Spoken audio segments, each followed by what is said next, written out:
High guys, I'm here and welcome back to my channel.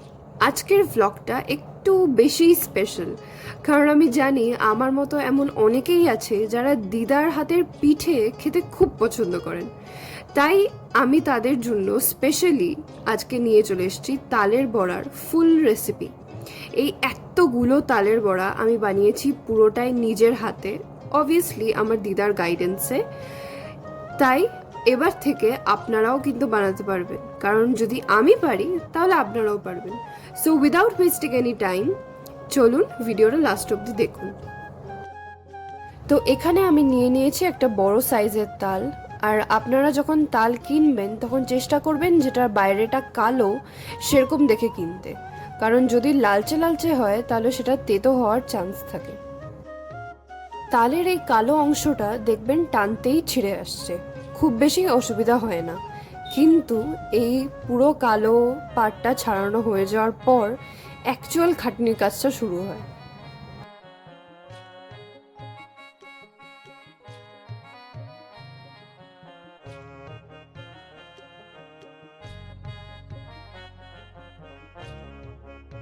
এইবার তালের যে তিনটে আটি সেটা আমাদেরকে সেপারেট করতে হবে, দেখবেন একটু টানতেই খুলে আসছে। তিনটে আটি ছাড়ানো হয়ে গেলে আমি একটা বড় বোলের মধ্যে এটার জল দিয়ে ভিজিয়ে রাখবো, যাতে এটা নরম হয়ে যায় আর পরে চাচতে গিয়ে কোনো অসুবিধা যাতে না হয়। এইবার মেন কাজ হলো তালের এই তিনটে আটি থেকে তালের পাল্পটাকে বের করতে হবে। এটা করার দুটো উপায়। ফার্স্ট, তার জন্য আমাদের লাগবে একটা ঝুড়ি, প্লাস্টিক বা বেতের যে কোনো একটা ইউজ করতে পারেন, যের মধ্যে এরকম ফাঁকা ফাঁকা আছে। ওটার পেছনটা দিয়ে আমরা এইভাবে চাচবো। আমার যেহেতু এটাতে করতে অসুবিধা হচ্ছিল, এই জন্য আমি সেকেন্ড উপায়টা ট্রাই করলাম, যেটা হচ্ছে গ্রেটার।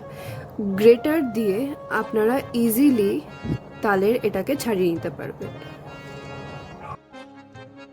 আটি যখন দেখবেন এরকম সাদা হয়ে এসছে, তার মানে এটা হয়ে গেছে। আর আরেকটা জিনিস যেটা খেয়াল রাখতে হবে, তালের এই রোয়াগুলো যেন না আসে।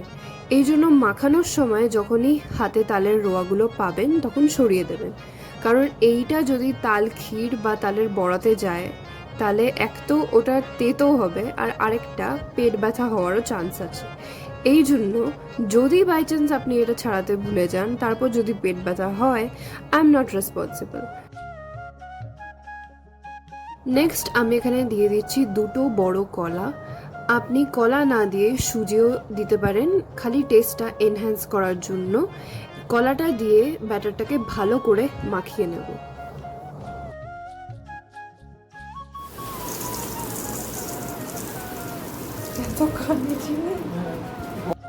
ডায়াবেটিস পেশেন্টরা এটা দেখেই বুক ধরবে, কিন্তু তাও আমি বলবো যে আমাদের এখানে 500 গ্রাম চিনি লেগেছে, যেহেতু আমরা একটা বড় তাল ইউজ করেছি।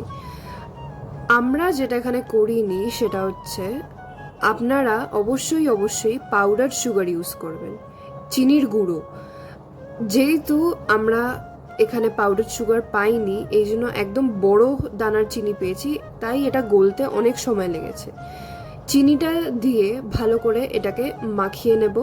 তারপর দেব হচ্ছে ময়দা। আমাদের এখানে ময়দা লেগেছে 700 গ্রাম।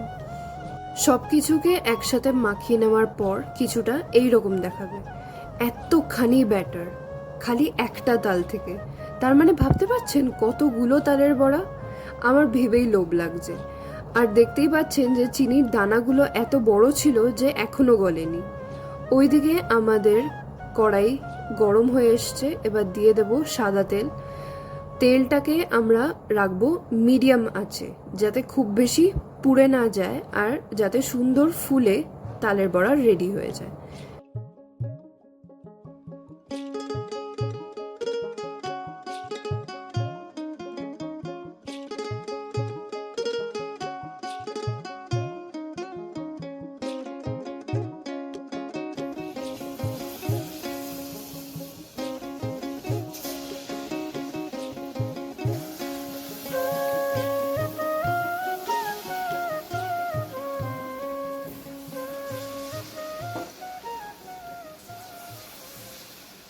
এই যে ব্যাটার থেকে অল্প অল্প নিয়ে তেলের মধ্যে সাবধানে ছাড়া, এই জিনিসটা একটু ট্রিকি ছিল, এই জন্য আমাকে করতে দেওয়া হয়নি, তাই ভাজার কাজটা পুরোটাই আমার দিদা করেছে আর আমি পেছন থেকে খালি ভিডিও করেছি।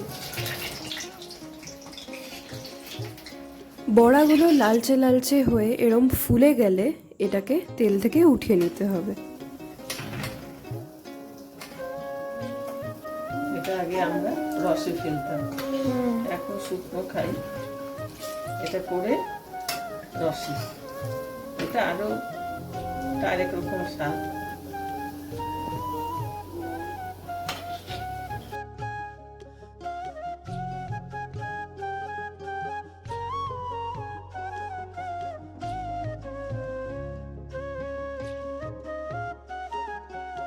এই একইভাবে করতে করতে আমাদের ব্যাটারের বাটিটা শেষ হতে থাকলো আর বড়ার বাটিটা ফুল হতে থাকলো।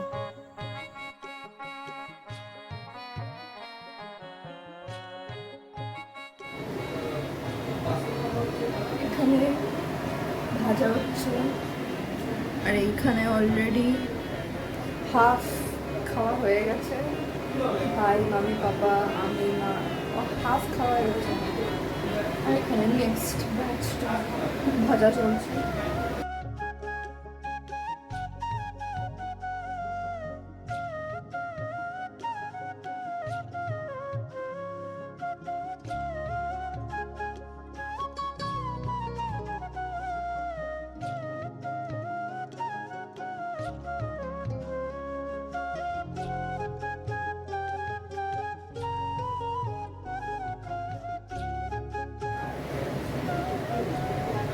ব্যাটারটা আমার শেষের কথা।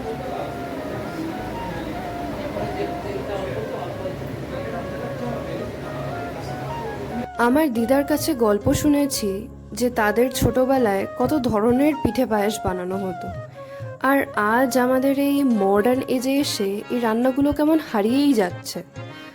আমার এটা ছোট্ট প্রয়াস সেই সব রান্নাকে আবার সামনে নিয়ে আসা, যেগুলো আমরা এখন মিষ্টির দোকানে গেলেও খুঁজে পাই না, শুধু মার হাতে বা দিদা ঠাকুমার হাতেই আমরা পেয়ে থাকি। এই ছিল আমার তালের বড়ার ফুল রেসিপি। আপনাদের ভ্লগটা ভালো লাগলে অবশ্যই জানাবেন। Till then, take care, by.